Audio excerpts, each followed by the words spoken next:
What's up, Spelman College? My name is Jackson Patrick. I am a graduating senior English major from Chicago, Illinois.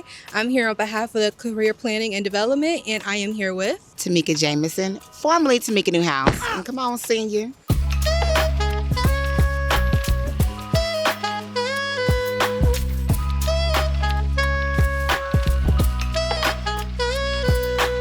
What brings you here, Miss Tamika? Today I'm speaking at Create Her. This is focused on creative careers, and I have been blessed to be able to master a creative career literally since I was 21. I've been creating stories, all sorts of forms. So today, I want to share that.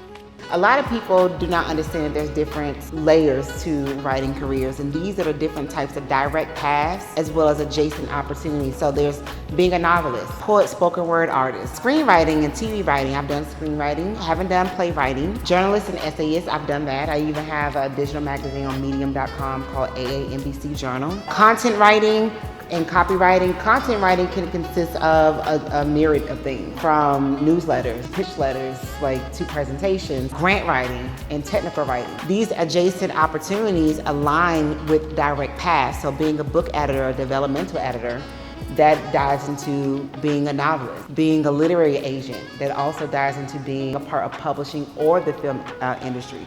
And literary agents, essentially somebody who represents your work to get you a deal. Writing coach and consultant, this is someone that actually knows how to tell a story and they can coach you through it, because some people aren't natural born writers or can't naturally tell a story.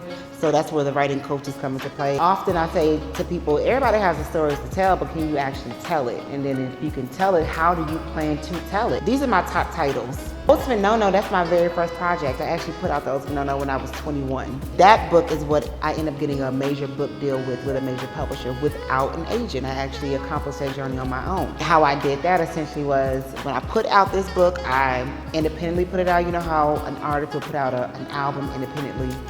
Basically, you go into the studio, you record your music, and you upload it to platforms like Spotify. I did the same thing with my books. I uploaded to a platform called Amazon.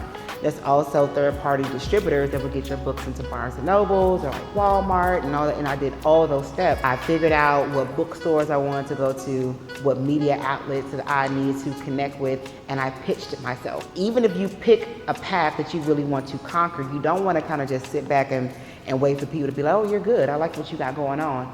Come on in and do something with us. No, I will show up anyway. And there's many different ways that you can do that, like, for instance, putting yourself on book tours or inquiring to media outlets and telling them about your project and seeing if they take interest in it. What do you love about creating stories? Of course they say God created everything. He controls everything. He created day and light. And when you create stories, you essentially are God. You create the emotions, you can create the ending, you can create the beginning. And so for me, I absolutely adore the fact that I control the destiny of my story, the destiny of my characters. So call me crazy, but you know what? I'm God in my stories, so hey. Another form of storytelling is audio storytelling. Sound engineer and audio engineer and editor. So that's the one that's going to be editing the actual audio files that you have. They can add in sound effects, like even when you're watching a film and the emotions behind the film. Music is very important when it comes to visuals, because we can, say for instance, you walk into this room and you want it to be scary. Well, you want the music, the backdrop music to give you that scary feeling. Or if you want it to be calming, then you're gonna add funny music. Sound is very, very important when it comes to what you're creating visually, but and also audio production as well. You want to set that emotion with the type of music you want to set.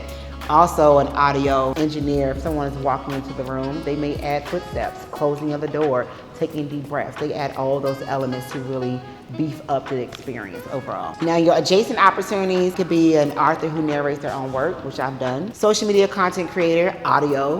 Within my organization, we create a lot of digital content, and we have voiceover actors that will read scripts for us, and we will actually then overlay that to the actual visual element. Brand storyteller and content strategist. So brand storyteller essentially is, if I am a Black female author, single mom turned young CEO, what does that really mean? What type of events do I want to go to? What am I going to be dressing and wearing? All these things are strategy that aligns with how you want people to feel when it comes in connection with you. And branding literally is a feeling. And then you have audio description writer. Again, what is this episode about? And someone's gonna write the description of that. So your voice can become your brand, your podcast, your audiobooks, and beyond. And I've done all those elements. Everybody and mama know Spelman. You've heard of the name Spelman. It is legendary. Unfortunately, I never got the chance to go to a HBCU. And so I'm kind of like happy, jealous for you to be able to have this experience. I was a teen mom trying to figure out life and navigate through things, and I didn't really have a lot of guidance. And if I would have had the opportunity to go to like events like this on my campus when I was going to college, I would have been front row and center, because this is like free game. It's one thing to be in class and you get the technical aspect of how to do this and how to do that and how to start a business and things like that. But getting it from somebody that's on the boots, like they boots is on the ground, they actually have the actual experience. They know about the trials and the errors and the success and the downfall that you can't learn in a classroom. I applaud Spelman to doing this extra initiative to make sure that y'all get the information that y'all need. Another journey of being a creative is filming video. You've heard of being a director, a screenwriter, producer, cinematographer, which is somebody behind the camera, film and video editor, YouTube creator and video essayist, and a commercial director. I've done a number of these things. I'm actually getting ready to direct my very first fiction series. It is a comedic romantic series that we're getting ready to start filming this spring. Adjacent opportunities could be a script supervisor. So this is someone that's on set that is supervising the script. If your actor forgets a line, you immediately call that line out to them. Like, you make sure that they stay on script. You have a story consultant, so if I'm done writing my script, I will send it over to someone who is skilled in that area and have them give me feedback on it. Film critic and reviewer, we've heard of people that give movie reviews. Casting director, very important.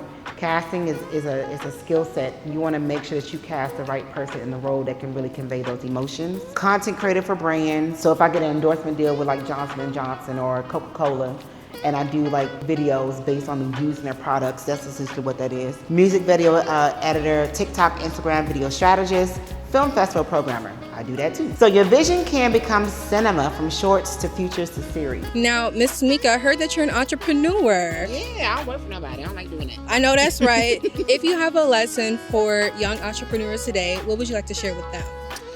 You have to continue to study your craft. You have to build relationships for your craft, because at the end of the day, success is really about who you know. We are all talented and uniquely created. This is why we all exist. But it really is about who you know, so you have to build those relationships and build those connections, and then learn how to kind of marinate those relationships. Just because you met somebody at an event doesn't mean, tomorrow you can hit them up for a favor. You really got to know how to approach these relationships, build them, be of an asset to others as they can be an asset to you. That's a big part of being an entrepreneur. And everything after that is talent. So continue just to polish your talent. The industries are always forever evolving. It's always innovative. There's always new people coming into the space that you want to be into. So be practicing. It's just like an Olympian. They are naturally strong, naturally fast, whatever the case may be, but they got trainers. Why do you think even some of the best singers got vocal trainers? Like, if they already are naturally talented, what do they need to train for? They always have to polish that muscle. And that's the same with creativity. So keep creating, keep counting on yourself, and at the end of the day, you matter. It don't matter what anybody else says. If you want to do it, if you got an idea, just figure out how to make it work.